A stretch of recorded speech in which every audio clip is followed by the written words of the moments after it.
Like ಮಾಡಿ, share ಮಾಡಿ, subscribe ಮಾಡ್ಕೊಳ್ಳಿ. ಹಾಯ್, ಮಂಜುಳಾ ವಿದ್ಯುಸ್ ಕಿಚನ್ಗೆ ವೆಲ್ಕಮ್.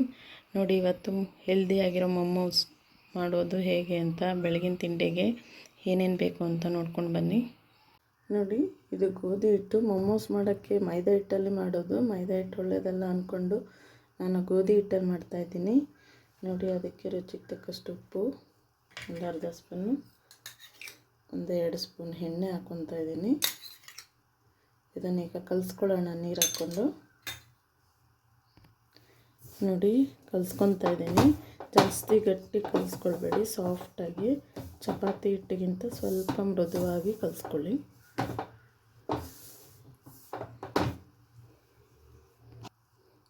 ನೋಡಿ, ಈಗ ಎಣ್ಣೆ ಹಾಕ್ಕೊಂಡು ಸ್ವಲ್ಪ ಕಲಿಸ್ಕೊಳ್ಳೋಣ. ಒಂದು 2ರಿಂದ 3 ಸ್ಪೂನ್ ಎಣ್ಣೆ ಹಾಕ್ಕೊಳ್ಳೋಣ. ಎಣ್ಣೆ ಹಾಕ್ಕೊಂಡು ಮೃದುವಾಗಿ ಕಲಿಸ್ಕೊಳ್ಳೋಣ. ಈಗ ಒಂದು 1/4 ಗಂಟೆ ಇದು ರೆಸ್ಟ್ ಮಾಡೋಕ್ಕಿಡೋಣ. ಇದು ರೆಡಿಯಾಗಿದೆ, ಈಗ ರೆಸ್ಟ್ ಮಾಡೋಕ್ಕಿಡೋಣ. ಮೊಮೋಸ್ ಚಟ್ನಿ ಮಾಡ್ಕೊಳ್ಳೋಕ್ಕೆ ಟೊಮೊಟೊ ನೋಡಿ ಈ ರೀತಿಯಾಗಿ ಕಟ್ ಮಾಡ್ಕೊಂಡಿದ್ದೀನಿ. 6 ಟೊಮೊಟೊ ಮತ್ತು 10 ಬ್ಯಾಡಗಿ ಮೆಣಸಿನ್ಕಾಯಿ. ಈಗ ಇದನ್ನು ಕುಕ್ಕರ್ಗೆ ಹಾಕ್ಕೊಂಡು ಒಂದು 2 ವಿಸಿಲ್ ಹೊಡೆಸ್ಕೊಳ್ಳೋಣ. ಈಗ ನೋಡಿ, ಕುಕ್ಕರ್ ಮುಚ್ತಾಯಿದ್ದೀನಿ. 2 ವಿಸಿಲ್ ಬರ್ಸ್ಕೊಳ್ಳೋಣ ಇದನ್ನು. ನೋಡಿ, ಮೊಮೋಸ್ ಒಳಗಡೆ ಸ್ಟಫಿಂಗ್ಗೆ ನೋಡಿ ಇದನ್ನು ಕ್ಯಾಬೇಜು ನೀಟಾಗಿ ಸಣ್ಣದಾಗಿ ಇಟ್ಕೊಳ್ಬೇಕು. 2 ಈರುಳ್ಳಿ, ಪನ್ನೀರು, ಇದನ್ನೆಲ್ಲನೂ ನೀಟಾಗಿ ಸಣ್ಣದಾಗಿ ಚಾಪ್ ಮಾಡ್ಕೊಳ್ಳೋಣ. ನೋಡಿ, ಈ ರೀತಿಯಾಗಿ ಚಾಪ್ ಮಾಡ್ಕೋಬೇಕು ಮೆಷಿನಲ್ಲಿ. ನೋಡಿ, ಇದನ್ನು ಬೇಯಿಸ್ಕೊಂಡಿದ್ದೀನಿ. ಈಗ ಟೊಮೊಟೊದು ಸಿಪ್ಪೆ ತಕ್ಕೊಳ್ಳೋಣ. ಸಿಪ್ಪೆ ತಕ್ಕೊಂಡು ಇದನ್ನು ಮಿಕ್ಸಿಗೆ ಹಾಕ್ಕೊಳ್ಳೋಣ. ನೀರು ಹಾಕ್ಕೊಂಡಿರ ನೈಸಾಗಿ ಮಿಕ್ಸಿಗೆ ಹಾಕ್ಕೊಳ್ಳೋಣ. ನೋಡಿ, ಮೊಮೋಸ್ ಚಟ್ನಿಗೆ ರುಬ್ಕೊಂಡಿದ್ದೀನಿ. ಈಗ ಇದನ್ನು ಸ್ವಲ್ಪ ಬಿಸಿ ಮಾಡ್ಕೊಳ್ಳೋಣ ಬಾಣಲಿಗೆ ಹಾಕ್ಕೊಂಡು. ನೋಡಿ, ರುಚಿಗೆ ತಕ್ಕಷ್ಟು ಉಪ್ಪು ಹಾಕ್ತಾಯಿದ್ದೀನಿ. ಇದನ್ನು ಸ್ವಲ್ಪ ಬೇಯಿಸ್ಕೊಳ್ಳೋಣ ಚೆನ್ನಾಗಿ. ಹೀಗೆ ತಿರುಗ್ಕೊಂಡು ನೀಟಾಗಿ ಬೇಯಿಸ್ಕೊಳ್ಳೋಣ.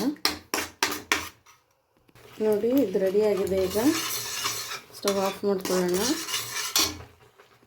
ನೋಡಿ, ಇದು ಮೊಮೋಸ್ಗೆ ಒಳಗಡೆ ಸ್ಟಫಿಂಗಿಗೆ ಈಗೆಲ್ಲ ಆಯಿಲ್ ಹಾಕ್ಕೊಳ್ಳೋಣ. ಆಯಿಲ್ ಹಾಕ್ಕೊಂಡು ಚೆನ್ನಾಗಿ ಇದನ್ನು ಫ್ರೈ ಮಾಡ್ಕೊಳ್ಳೋಣ.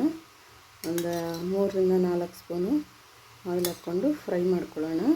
ಹಾಗೆ ಉಪ್ಪು ಹಾಕ್ಕೊಳ್ಳೋಣ ರುಚಿಗೆ ತಕ್ಕಷ್ಟು. ನೋಡಿ, ಉಪ್ಪು ಹಾಕ್ಕೊತಾ ಇದ್ದೀನಿ.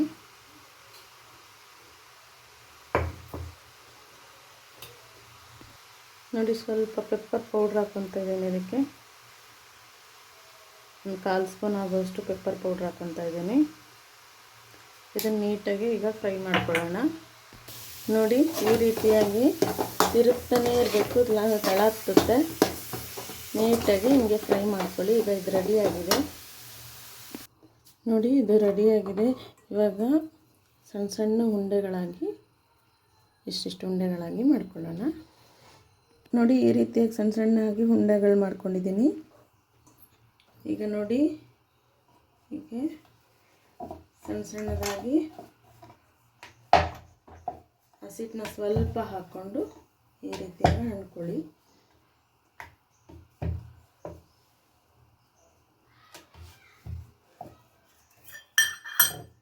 ಹೀಗೆ ಇದರ ಸಹಾಯದಿಂದ ಯಾವುದಾದ್ರು ಒಂದು ಸೈಜ್ ನೋಡಿಕೊಂಡು ಹೀಗೆ ತಗೊಳ್ಳಿ.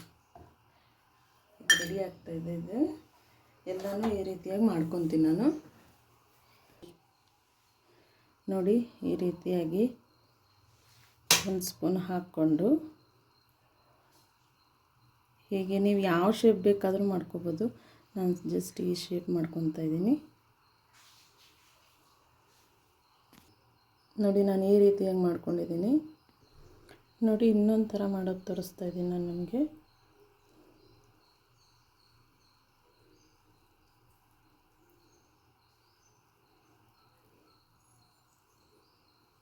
ನೋಡಿ, ಈ ರೀತಿಯಾಗಿ ನೀವು ಯಾವ ಶೇಪ್ ಬೇಕಾದ್ರೂ ಮಾಡ್ಕೊಳ್ಬೋದು. ಈ ರೀತಿಯಾಗಿ ನೋಡಿ, ಈಗ ರೆಡಿಯಾಗಿದೆ. ಇದನ್ನು ಬೇಯಿಸ್ಕೊಳ್ಳೋಣ. ನೋಡಿ, ನೀರು ಹಾಕ್ಕೊಂಡು ಇಡ್ಲಿ ಪಾತ್ರೆಗೆ ಇಟ್ಕೊಂಡು ಇದು ಪ್ಲೇಟಿಗೆಲ್ಲ ಎಣ್ಣೆ ಸವರ್ಕೊಳ್ಬೇಕು, ಇಲ್ಲಾಂದರೆ ಅಂಟ್ಕೊಳ್ಳುತ್ತೆ. ಇದು ಒಂದು 1/4 ಗಂಟೆ ಬೇಯಿಸ್ಕೋಬೇಕು. ಒಂದು 20 ನಿಮಿಷ ನೀಟಾಗಿ ಬೇಯಿಸ್ಕೊಳ್ಳಿ. ನೋಡಿ, ಈಗ ರೆಡಿಯಾಗಿದೆ. ಸ್ಟವ್ ಆಫ್ ಮಾಡ್ಕೊತೀನಿ. ರೆಡಿಯಾಗಿದೆ ಈಗ.